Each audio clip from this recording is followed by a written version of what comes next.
বিড়ালের প্রসব হবে, বাচ্চা দেবে। বিড়াল তখন ঘরের মধ্যে পেরেশান হয়ে ঘুরতে থাকে, একটা নিরাপদ জায়গা খোঁজে।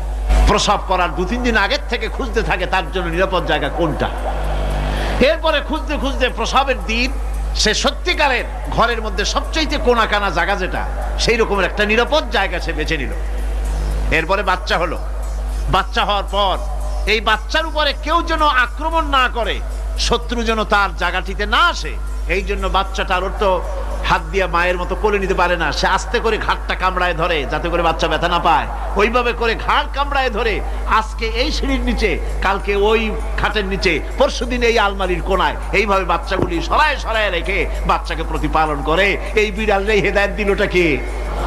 যিনি দিলেন তার নাম রব, তিনি হচ্ছেন রব্বুল আলামিন। সন্তান প্রতিপালনের ব্যবস্থা শুধু দুনিয়ার মানুষকেই দেন নাই, প্রাণী জগৎকেও দিয়েছেন। সুবহানাল্লাহ।